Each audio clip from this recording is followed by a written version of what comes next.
Bismillahirrahmanirrahim. Assalamualaikum warahmatullahi wabarakatuh.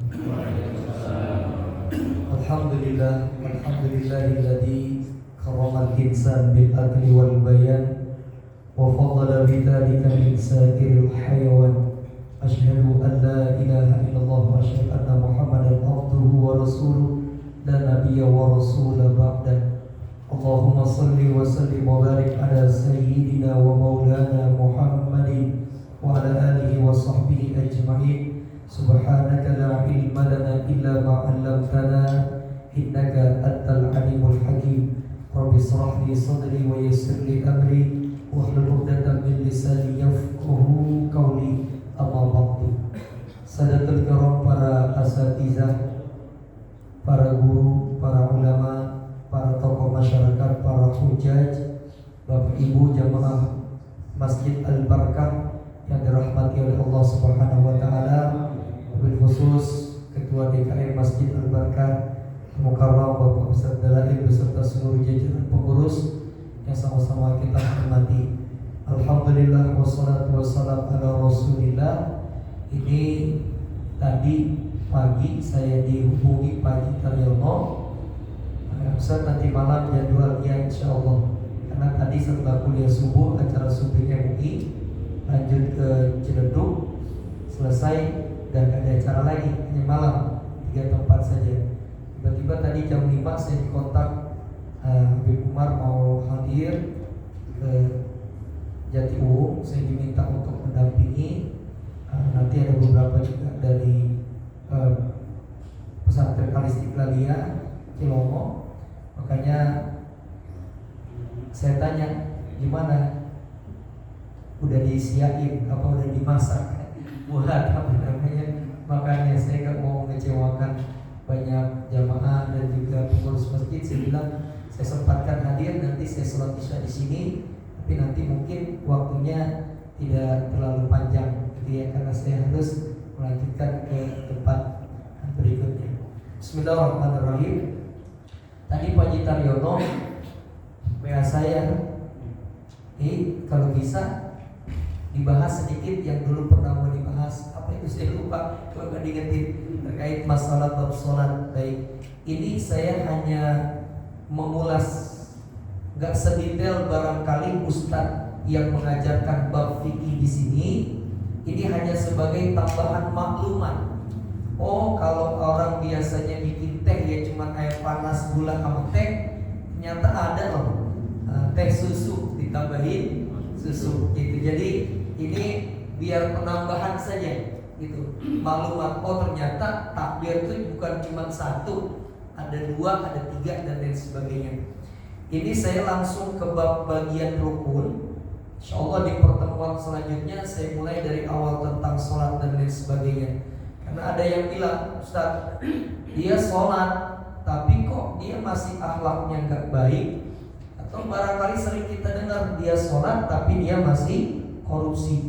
Jangan disalahkan sholatnya. Dia gak sholat aja kaya. Saya sholat saban hari gak kaya-kaya. Bukan itu patokan sholat ya. Jadi kita sholat bukan karena mau kaya, enggak. Tapi insya Allah hayya ala sholat hayya ala falah. Orang yang mengerjakan sholat insya Allah diberikan kesuksesan dunia akhirat sama Allah. Nah, sholat ini saya bilang begini Pak, ini saya kasih contoh yang gampang dulu, analogikanya begini. Kita kan orang laki gak pernah masak nih, ya barangkali ada lah yang bisa masak. Tiba-tiba disuruh bikin sayur sop, bumbu apa segala macam kita masukin. Begitu dicobain, kagak enak banget. Kan gak mungkin kita marah-marah ke sayur sopnya. Yang salah siapa? Yang bikin, betul ya?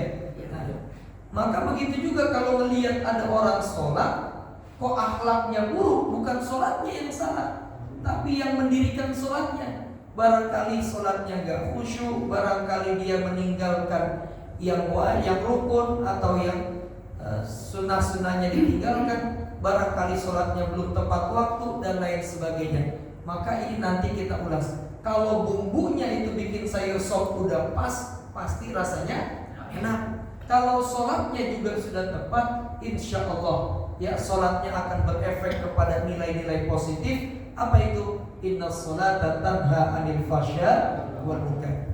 Nah, saya langsung bahas tentang rukun. Jadi setiap ibadah, apa saja ibadahnya, pasti ada syarat, ada rukun. Ya, ini langsung saya lengkap ke rukun, ya, ke bagian inti. Syarat nggak dikerjakan atau ditinggalkan, rukunnya dikerjain nggak sah. Atau rukunnya dikerjakan, syaratnya nggak dikerjakan, nggak sah juga. Lalu apa bedanya? Dua-duanya baik syarat maupun rukun harus dikerjakan. Bedanya apa Ustaz? Yang gampang begini Pak. Syarat itu adanya di luar, rukun adanya di dalam. Yang gampang begitu aja. Kalau saya sebutin artinya, ini begini, ar-ruknu maka najuzun min haqiqati syai'. Aduh ribet. Yang gampang, syarat di luar, rukun. Contoh, syarat sah sholat apa? Wudu. Wudu adanya di luar sholat apa di dalam sholat? Di luar, sebelum kita sholat. Adapun rukun adanya di dalam, baca Fatihah, rukuk, i'tidal, sujud dan lain sebagainya. Ini yang gampang mengartikan antara sholat dan syarat dan rukun. Baik, kita mulai. Ini kitab fikih yang saya bawa, kitab fikih yang dulu kami pelajari di Al-Azhar Mesir. Tapi selain kitab fikih ini, ada beberapa referensi lain yang kami baca. Fikih al-mazahib al-arba'ah, fikih 4 mazhab, fikih sunnah karya Said Sabiq, fikih dalil karya Dr. Ain Al-Qarni, fikih dalil mu'adillatuhu, fikih Islam mu'adillatuhu karya Syawab al-Zuhaili, dan beberapa kitab fikih lainnya. Jadi makanya saya suka bawa kertas begini. Saya tulis apa yang dinukil dari kitab-kitab lain. Nah, Bapak Ibu sekalian, satu kitab dengan kitab lainnya beda. Ada yang mengatakan rukun sholat 13, ada yang satu kitab mengatakan 15, ada yang mengatakan kitab lain 17. Jadi nanti kalau ketemu guru, kok guru kemarin ngomong 13, Ustaz bilang 15. Nah besoknya lagi ada yang bilang 17. Gak apa-apa, karena banyak kitab dan itu membeda-bedakan. Nah, Imam Al-Ghazali nambahin itu bahkan salah satu rukun sholat, rukun itu di dalam sholat apa? Khusyuk. Berarti kalau gak khusyuk, kagak sah sholatnya. Wah ini tingkatannya para aulia ilah ini udah berat ya. Kalau kita kan nggak Allahu Akbar, iya kunci gue terus soal begini, udah ribet. Sekarang di dalam kitab ini yang di dalam kitab ini disebutkan ada arkanis sholati khamsatun asyar. Rukun sholat dalam kitab ini disebutkan ada 15. Nah, yang pertama ar-ruknul awal, saya nggak bacakan kalimat per kalimat. Kalau saya bacakan kalimat per kalimat lama, langsung ke intinya. Rukun pertama dalam sholat yaitu niat. Niat adalah di sini qasdu syai'in muqtarinan bil fi'li. Kita berniat di dalam hati untuk mengerjakan sesuatu. Itu niat. Nah, Rasul ditanya, Rasul, apa itu niat? Kata Nabi, an-niyatu hahuna. Niat itu adanya di mana? Nah, dari sinilah amal ibadah harus dengan niat. Innamal a'malu binniyat. Enggak boleh kalau enggak pakai niat. Enggak niat, enggak sah. Nah, sekarang yang ada permasalahan di dalam niat sholat ada satu, niatnya dilafazkan apa enggak? Usolli fardhul isya'i arba'a raka'atin mustaqbilal qiblati adaan lillahi ta'ala. Allahu Akbar. Apa diem aja? Allah. Nah, ini masalahnya nih yang harus kita pahami gitu. Enggak usah berantem. Intinya kalau nanti saya dituangin air putih, lah bapak minumnya teh, ya udah, sama-sama halal dan sama-sama dibenarkan. Silakan, yang kopi, yang teh kan begitu, sesuai dengan nasihat. Yang pertama, qala Ibnu Qayyim rahimahullah taala berkata, kana Nabi sallallahu alaihi wasallam, Rasulullah sallallahu idza qama ila sholati, kalau berdiri untuk mengerjakan sholat, apa? Qala Allahu Akbar walam yakul syai'an qablaha. Enggak bicara, enggak ngucap apa-apa. Wala talaffudzu bin niyatil batata, dan enggak melafazkan niat sama sekali. Ini kata Ibnu Qayyim Al-Jauzi. Jadi Rasul kalau sholat langsung Allahu Akbar. Bukan enggak pakai niat cuma enggak dilafazkan. Nah, jadi bapak dari rumah azan, Allahu Akbar. Bapak datang dari rumah ke sini mau sholat apa? Enggak mau sholat apa? Tadi sholat Isya. Ya itu niat. Bapak mau datang ke sini mau sholat Isya, itu niat. Maka jadi enggak pakai talafuz. Ini kata Ibnu Qayyim yang pertama. Pendapat yang kedua, nah ini mazhabnya Imam Syafi'i. Beliau mengatakan apa? Anna Nabiy sallallahu alaihi wasallam kana yaf'alu dzalika fi dukhuli fi shalah. Rasul kalau salat mengucap ada talaffuznya Allahu Akbar. Nah, mengatakan para ulama bahwasanya talafuz niat itu usolli fardhu zuhri atau fardhu subhi dan lain sebagainya, itu bukan hanya dicontohkan Nabi, tapi ya ada dua tambahan. Yang pertama apa? Itqanan fi qalbihi, semakin muatin di hatinya. Yang saya mau sholat adalah sholat Isya. Kadang kalau nggak dilafazkan, takutnya apa? Kebolak-balik. Lah, sholat zuhur kalau saya mau sholat Isya, apa asar? Nah, takutnya kebolak-balik, makanya dilafazkan usolli fardhu zuhri atau sholli fardhu asri dan lain sebagainya. Yang kedua, i'laman li ghairihi, dilafazkan niat itu untuk apa tujuannya? Pendapat ulama menguatkan yang kedua tujuannya agar yang lain tahu, oh ini orang sholatnya Isya, wah sama saya, mau mandang kalau gitu saya Allahu Akbar. Itu. Nah, nanti ada masalah begini Pak. Saya dulu pernah, saya ada waktu acara di Pondok Indah. Ya, saya sama driver saya langsung naik, beliau parkir karena udah kita habis itu sebelumnya acara.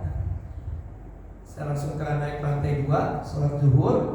Beliau kata dia, "Tat, saya nyusul ya, mau kamar mandi dulu nih." Perut dan saya langsung duluan. Kitab saya bawa. Selesai dia buang air, sholat zuhur udah selesai Pak. Ya, tiba-tiba dia mau sholat zuhur, dia ngeliat tuh, oh, ada orang lagi sembahyang. Nah, biasanya kalau kita mau makmum dia apa ya? Colek sama dia. Colek begini. Dia bilang, namanya Bang Andri. Ada orang lagi sholat dicolek sama dia. Yang dicolek ternyata bukan sholat zuhur, tapi sholat sunat ba'diyah zuhur. Dia bingung. Sama-sama nih, ya ke asisten saya, ya enggak yang sholat. Sama-sama enggak tahu, enggak paham. Lah, saya sholat sunat, kok dijadiin imam? Akhirnya apa? Karena enggak paham, mau ngasih kode ke belakang, akhirnya dia kasih kode. Gimana kodenya? Apa nih artinya? 2 rakaat, maksudnya apa? Lah yang asisten saya juga gak paham, dia tetap aja jadi. Lah nih orang karena asisten saya kagak pergi, takut nanti salah, ya kan? Tambah kenceng. Nah ini sama-sama gak paham, gak ngerti. Akhirnya apa? Ya dia ngomong cerita ke saya. Terus gimana? Saya gak ngerti saat dia begini apa. Dia nanya nanti hukumnya. Terus apa? Karena gak pindah juga nih orang di belakang, makmum, akhirnya dia nengok. Saya sholat sunnah. Batal udah gitu dah. Nah ini kan makanya Pak, tujuan talafuz niat itu di situ agar yang di belakang tahu, oh ini orang sholat. Sekarang saya mau sholat jamak kosor, barangkali saya mau dalam keadaan mau bepergian, ada yang di belakang, begitu. Nanti hukumnya kita pelajari nih, ya orang sholat sunnah belakangnya wajib. ini bagaimana, atau yang wajib belakangnya sunnah itu bagaimana. Ini kedua-duanya boleh, nanti kita bahas. Jadi ini pertama, permasalahan di dalam niat hanya satu saja nih, ya. Ada yang talafuz, ada yang tidak talafuz. Yang biasa talafuz monggo. Ada imam yang mengatakannya, yang enggak. Tadi Ibnu Qayyim juga mengatakan enggak, ya nggak apa-apa, nggak usah main salah-salahan. Dua-duanya dikerjakan Nabi. Gitu. Lalu yang kedua, al-qiyamu ma'al qudrah.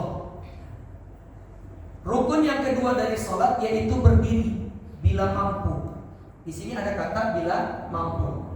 Jadi nggak bisa tuh, capek banget ya, saya duduk aja, enggak. Wajib berdiri.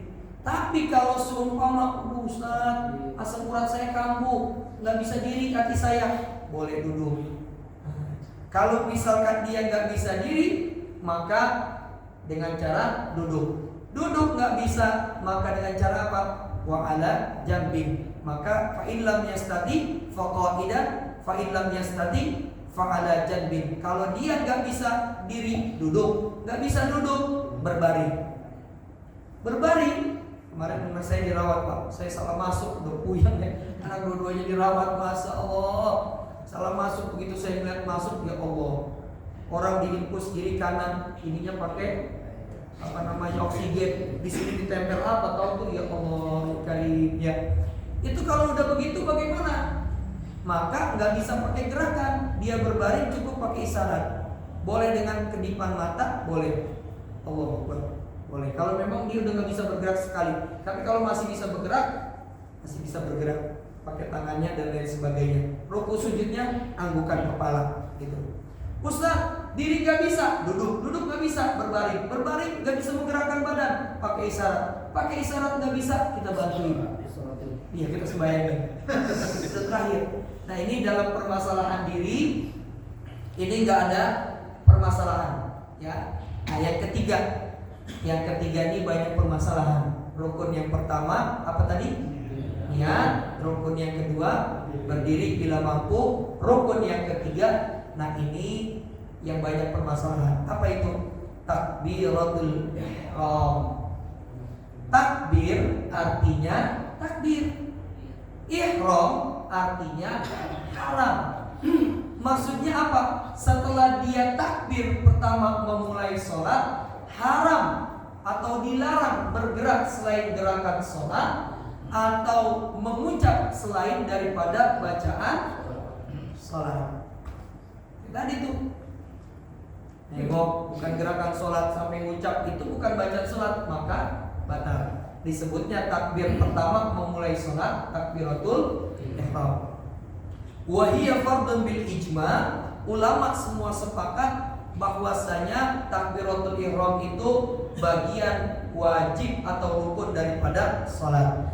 Nah, di sini dikatakan syurutus sihhatiha. Pertama, ini saya bilang dari awal dulu. Takbiratul ihram pertama, ngangkat tangannya. Ngangkat tangannya ada dua. Satu, imma an yakuna hadzu mankibai, antara dua pundak.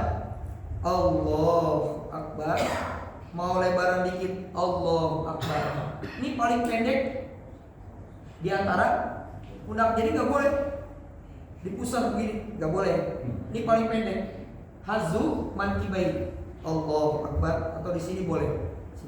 Yang kedua, paling tingginya hadzu udhunaihi, di antara dua telinga. Allah, mau nempel boleh Allahu Akbar, atau mau jalan dikit Allahu Akbar. Jadi nggak boleh Allahu Akbar. Ini paling tinggi udah di sini nih Pak. Paling pendek di sini. Ini batasan pendek dan tingginya. Sekarang melafazkan takbirnya ada tiga. Imam Asy-Syafi'i antara talaffuzun niat, antara antara takbir dengan gerakan bareng. Ini Imam Asy-Syafi'i.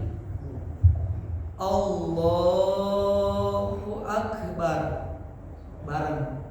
Dan mohon maaf Pak, ya saya mendengar di Timur Tengah, ya baik di Saudi kalau lagi umroh ataupun di Mesir, itu huruf kaf itu nggak ada kol-kolahnya. Ini kadang orang sampai kol-kolah Allahu Akbar, enggak, biasa aja Allahu Akbar. Kadangnya ada yang begitu Pak, Allahu Akbar, Allahu Akbar, gak usah gitu-gitu amat gitu ya. Pak pernah nggak dengar sudah sampai kayak gitu? Atau imam-imam Allahu Akbar, nggak ada yang Allahu Akbar, nggak ada. Biasa aja. Orang Indonesia ini terlalu kreatif, ya sampai apa dimodif-modif, nggak, biasa aja. Jadi Imam Asy-Syafi'i ini bareng Allahu Akbar, antara gerakan dengan takbir bareng. Ini Imam. Tapi imam yang lain mengatakan apa? Beda. Boleh Allahu Akbarnya dulu, baru gerak Allahu Akbar. Nah, ada yang ketiga takbir dulu, gerak dulu, baru Allahu Akbar. Nah, ternyata tiga. Kita taunya bareng. Jadi ntar gak gampang nyalahin orang. Manitasa ilmu qala ikaru al-akhirin.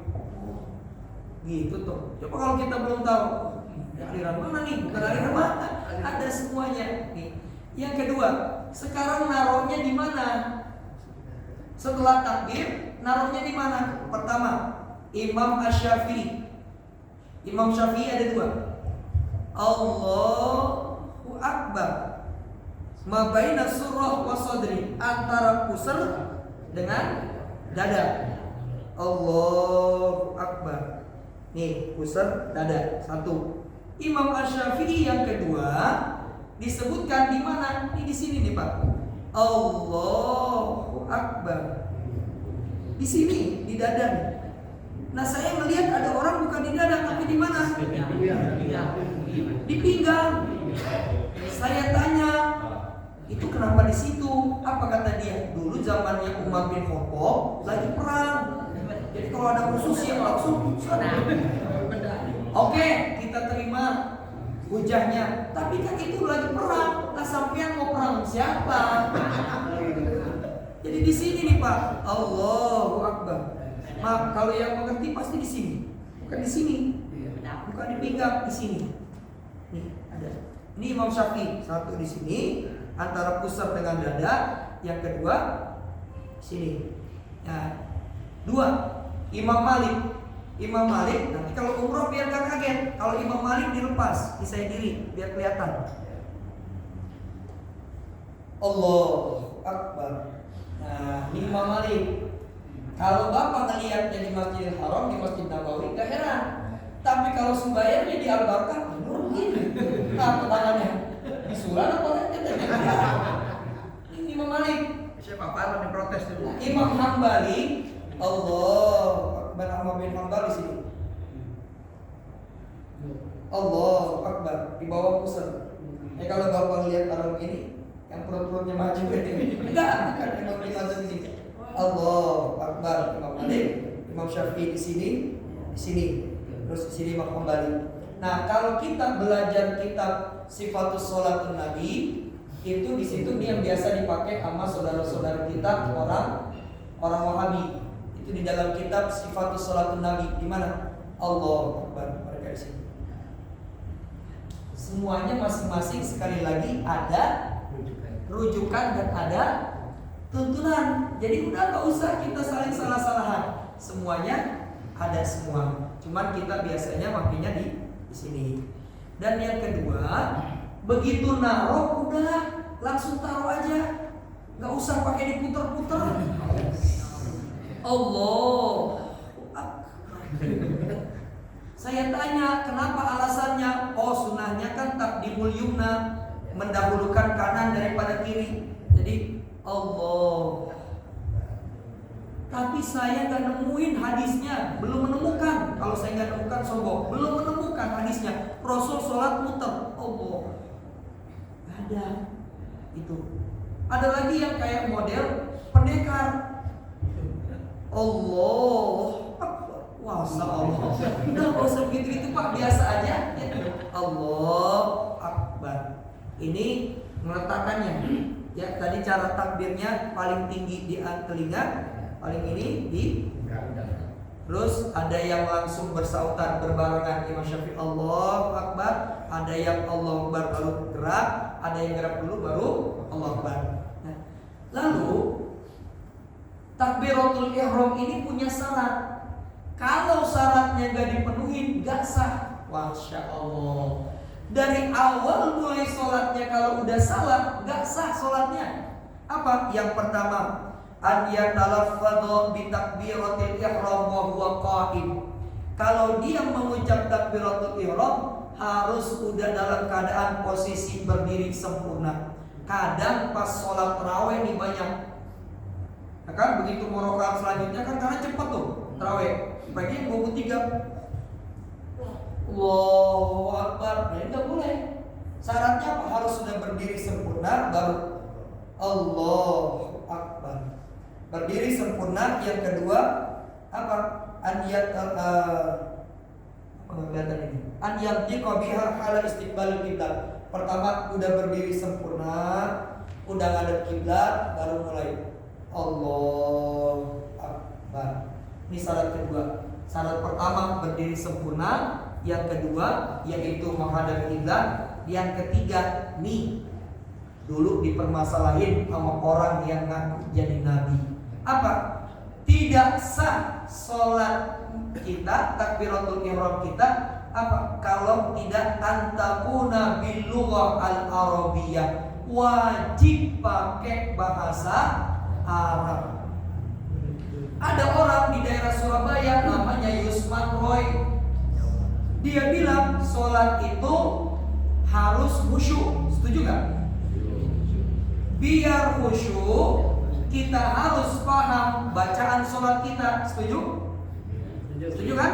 Nah, biar paham bacaan sholat kita, sholatnya bacaannya pakai bahasa sendiri-sendiri. Nah ini dari awal kita dibawa dimainin tuh Pak pikiran kita. Oh iya benar, harus khusyuk. Biar harus paham apa yang kita baca. Nah biar paham pakai baca sendiri. Cuman kalau begitu yang ada berantakan sholat kita. Saya imam sholat isya barusan. Lah saya orang Betawi. Allah gede banget. Betawi Pak. Barangkali di sini ada yang dari Padang. Allah dan gadang beda lagi. Lah besok barangkali imamnya Ustaz Dalail dari Sunda. Allah agak bisa kagak ketemu. Makanya udah wajib begitu masuk ke masjid takbir harus berbahasa Arab.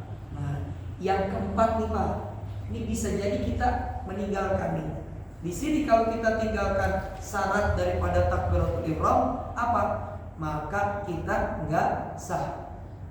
An yasma'a nafsuhu jami'a hurufiha. Saat takbiratul ihram itu harus kedengeran. Jadi enggak sah kalau ada orang sholat takbiratul ihramnya di silent. Harus minimal apa?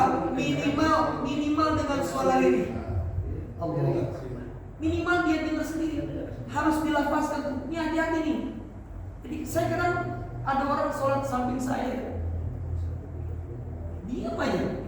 Ini syarat daripada sahnya takbiratul ihram harus bersuara Allahu Akbar. Ya minimal pelan, minimal kita dengar sendiri. Allahu Akbar. Gitu. Jadi nggak boleh, nggak sah. Nah ini hati-hati. Dan yang selanjutnya yang kelima syarat sahnya apa? Harus beriringan an yaqtarina bainan niyyah wa takbir. Tadi tuh begitu udah niat maka harus segera takbir. Jangan sholli fardhu kopi dulu baru Allahu Akbar. Harus bersegera. Ini nggak mungkin. Yang memungkinkan bisa kita salah dalam takbiratul ihram masalah yang tadi yang keempat. Banyak yang enggak dilafazkan. Nah, Pak, ini terakhir karena memang terbatasan waktu. Nanti insya Allah kami lanjutkan yang terakhir, yaitu rukun yang keempat, yaitu qiraatul Fatihah, baca suratul Fatihah. Ini hadisnya udah sering banget kita baca, udah sering banget disampaikan. La sholata liman lam yaqra bi Fatihatil kitab. Enggak sah sholatnya seseorang kalau dia enggak baca suratul. Setuju semuanya ya? Ini udah dari Nabi, semuanya juga sepakat. Ulama di sini mengatakan fa inna qiraatal Fatihati min faraidis sholati kullu rakaatin, setiap rakaat. Nah, permasalahannya nanti kalau kita jadi makmum. Nih permasalahan pertama. Kalau kita baca surat baca Fatihah wajib setiap rakaat, ya, beda dengan surat, itu sunnah. Cuman yang jadi masalah satu nih sekarang. Kalau kita jadi makmum, maka pendapatnya mazhab Imam Asy-Syafi'i, mau imam, mau makmum, mau jamaah, mau sendiri, menurut mazhab Imam Asy-Syafi'i wajib baca Fatihah. Tapi kalau pendapat yang lain enggak, mengatakan apa? Kalau kita jadi makmum, ini bilangnya apa? Enggak usah baca Fatihah. Pendapat yang ketiga mengatakan lihat dulu sholatnya. Kalau sholatnya itu sholat yang sir, kita makmum zuhur, asar, makmumnya baca Fatihah. Tapi kalau sholatnya sholat yang jahar, maghrib, isya, subuh, makmum nggak usah baca. Pendapat yang ketiga, lihat apa? Kalau pas di giliran jaharnya imam, kayak tadi rakaat pertama kedua saya baca kan jahar, nggak baca. Giliran yang sir dia baca. Ini ada pendapat semuanya. Tapi kenapa pendapat Imam Asy-Syafi'i yang paling banyak diikuti? Karena lebih ihtiyaton. Takutnya Fatihahnya imam ada kekurangan, maka kita backup dengan Fatihahnya kita. Jadi seperti itu. Jadi kalau Imam Syafi'i mau sendiri, mau jamaah, mau sholat jahar, mau sholatnya sir, baca Fatihah setiap rakaat. Nah, seperti itu. Lalu yang selanjutnya, kalau tadi saya baca Fatihah Bismillahirrahmanirrahim, Alhamdulillahi Rabbil Alamin. Tadi kan saya baca Bismillah, ya Pak. Tapi kalau nanti Bapak umroh atau haji, loh kok sudah nggak baca Fatihah Ustaz? Alhamdulillahi Rabbil Alamin. Bukan nggak baca, tapi ada yang dilafazkan, ada yang tidak, ada yang sir, ada yang jahar. Makanya lihat, manitasa ilmuhu walla inkaruhu 'alal akharin. Kalau orang ilmunya sudah luas, pengetahuan wawasannya luas, gak gampang nyalah-nyalahin orang. Lihat Imam Sudes, beliau kalau di Saudi Bismillahnya gak dijahar, Alhamdulillahirabbil alamin. Tapi begitu beliau datang ke Indonesia, beliau tahu mazhabnya Indonesia itu paling banyak menganut mazhab Imam Asy-Syafi'i.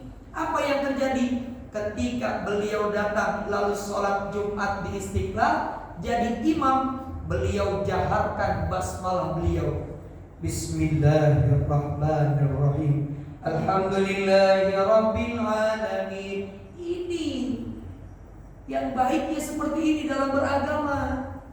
Kita biasa kunut Pak, umroh, Sudes di sono kagak kunut, kan nggak mungkin kata Ustaz Dalail. Yo Pak, ini Ustaz Aminuddin sekarang lagi umroh, yo kita sholat sendiri, nggak usah ikut Sudes, beliau nggak kunut, nggak begitu. Kita datang ke sana, memang di sana nggak kunut, ya kita nggak kunut. Jangan orang lagi nggak kunut, kita kunut sendirian. Nggak begitu cara mainnya. Barangkali Bapak nih nanti di apa itu Grand Tomang, di situ Muhammadiyah. Di situ Bapak sholat subuh, mereka nggak kunut. Dulu pernah supling di situ. Lah, orang di situ memang ini apa tempatnya menganutnya nggak kunut. Nah di belakang saya lihat kok ada yang angkat tangan. Ya enggak. Sebaliknya, kalau misalkan ada orang yang nggak kunut, datang ke Masjid Al-Barkah, imamnya kunut, Allahumma hdina fi man hadait, angkat tangannya. Bisa dimengerti Pak? Hukum itu mengikat di mana kita berada. Jadi seperti itu. Jadi nggak usah main salah-salahan. Nah gini. Jadi basmalah itu ada yang dijaharkan, ada yang tidak. Lalu selanjutnya masih dalam Fatihah. Fatihah kan tadi wajib ya Pak. Nah sekarang kita sholat tarawih. Kalau tarawih kan nih pembalap semuanya, satu nafas biasanya. Alhamdulillahirabbil alamin arrahmanir rahim maliki yaumiddin iyyaka na'budu wa iyyaka nasta'in ihdinas shiratal mustaqim. Wah cepet banget. Nah Ustaz, saya belum baca Fatihah, belum selesai. Dia udah ruku. Ruku apa lanjutin Fatihah? Lah kalau kita ruku belum selesai Fatihah. Lah kalau kita Fatihah ketinggalan imam. Nah, ya bingung udah nih. Maka saat itu apa yang terjadi? Kita tetap ju'ilal imamu, kata Rasulullah, ketika kamu menjadikan seseorang itu imam, kamu bermakmum kepadanya, ju'ilal imamu liyu'tamma bihi, maka ikutinlah imam dalam gerakannya. Itu dia ruku, kita ruku, tidak, kita tidak. Lalu bagaimana Ustaz dengan Fatihahnya tadi? Kan belum sempurna. Gimana Fatihahnya? Gimana? Tanggung jawab supir. Fatihahnya ditanggung. Kata siapa? Yuk sama-sama yuk. Qala Rasulullah. Ila naqasat ahadukum fi salatihi. Sama-sama. Fal imamu domin. Sekali lagi. Fal imamu domin. Kata baginda Nabi, idza naqasat ahadukum fi salatihi, kalau di antara kalian salat berjamaah lalu ada yang kurang baik bacaan maupun gerakan, fal imamu domin, maka kekurangan bacaan atau gerakan makmum itu ditanggung imam, bukan dosanya. Kalau nanggung dosa lah saya juga mau jadi imam.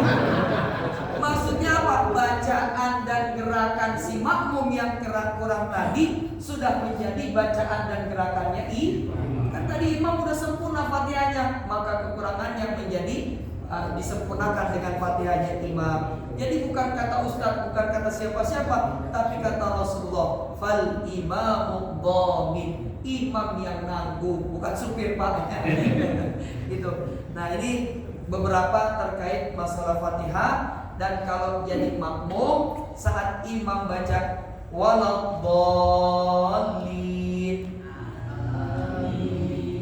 baca aminnya.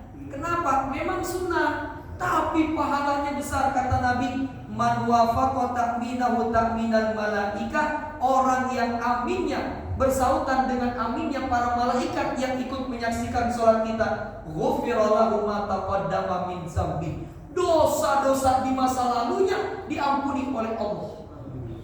Cuma sekedar mengucap amin. Jadi kalau lagi sholat jangan pelit-pelit banget. Amin. Tapi saya pernah sholat tarawih Pak. Pernah sholat tarawih itu saya baru sekali sholatnya Allah. Karena kalau Ramadan itu ya sholat tarawih begitu waladhdallin, amin. Jangan begitu juga ya. Biasa aja amin. Nih dosa kita diampuni hanya sekedar amin. Kalau tadi takbiratul ihram punya syarat, bacaan Fatihah terakhir juga punya syarat. Apa syaratnya? Yang pertama, an yusma'al qari nafsahu. Sama tadi tuh, Al-Fatihah yang kita baca harus kedengeran. Nah, sekarang nih, maaf. Ini ada, anggap aja ada tulisan, ya. Tulisannya Al-Barkah. Pak siapa namanya, Pak? Pak Hatta. Tolong dibaca Pak Hatta. Tulisannya Sumpama Al-Barkah. Al-Barkah. Yang namanya baca mah yang begitu. Ada suaranya. Maka di sini para ulama mengatakan apa? Yang namanya baca ada suara. Pak Hatta tolong baca.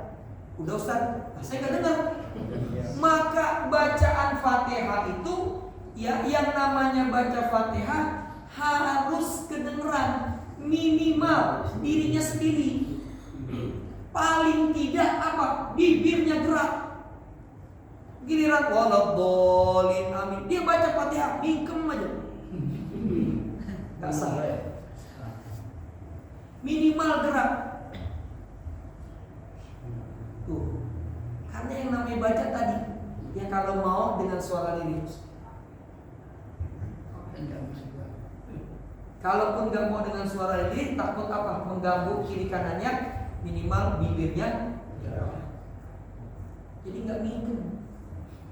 Ini hal kecil, Pak, receh bagi kita, tapi ternyata apa? Dampaknya ini barangkali. Kenapa sholat kita kok ngefek?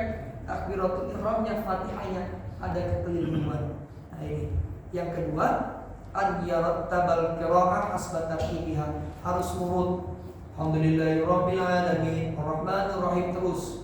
Enggak boleh alhamdulillahirabbil alamin, ihdinas shiratal mustaqim, ar-rahman enggak boleh diulang kali. Yang ketiga, an la yalhana fi halahnan bi ghairi makna. Enggak boleh jadi imam baca Fatihahnya juga terlalu dengan lahan.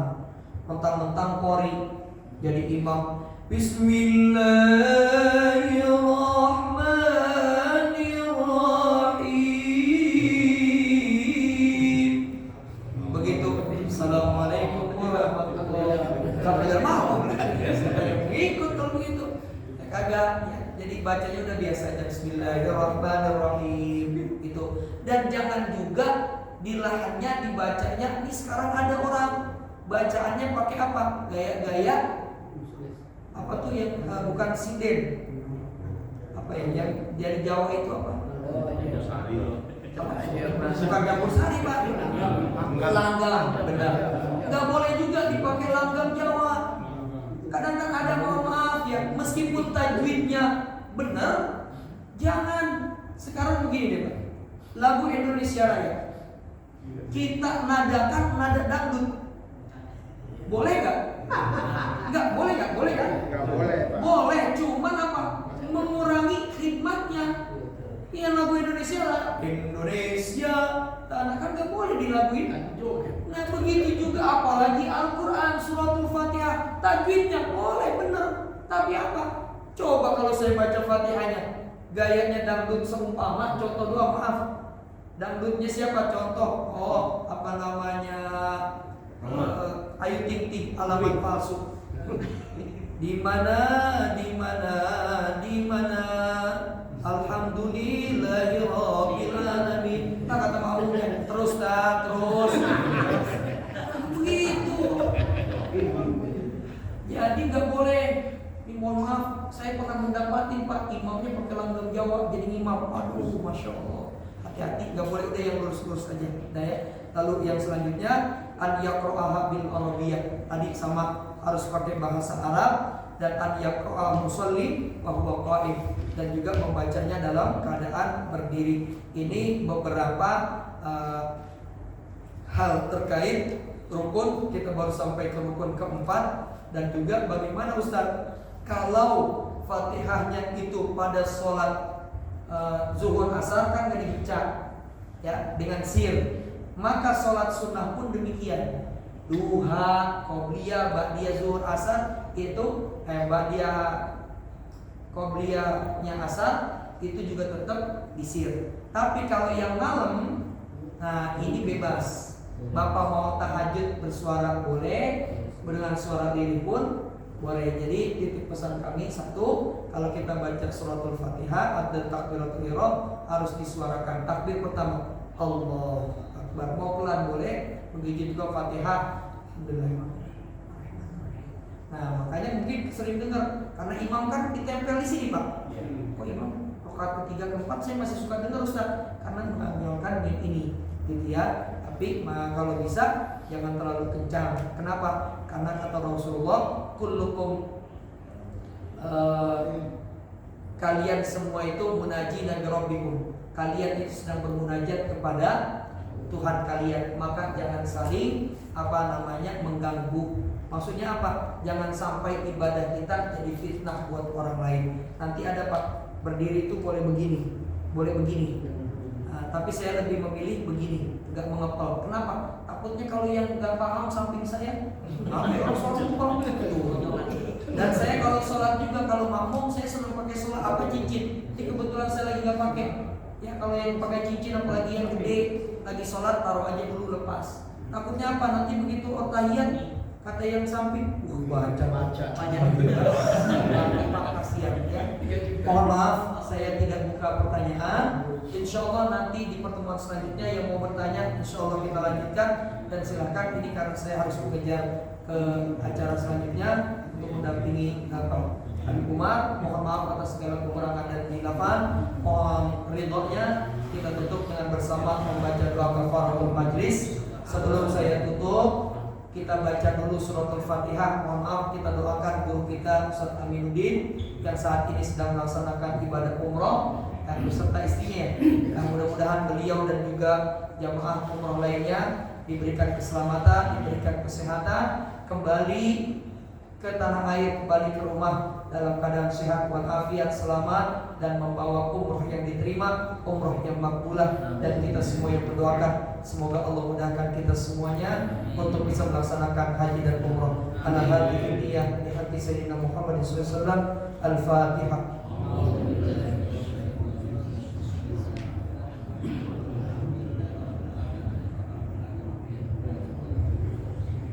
Amin ya rabbal alamin. Kita tutup dengan membaca doa kafaratul majlis. Subhanakallahumma wa bihamdika asyhadu an la ilaha illa anta astaghfiruka wa atubu ilaik. Assalamualaikum warahmatullahi wabarakatuh. Alhamdulillahirabbil alamin.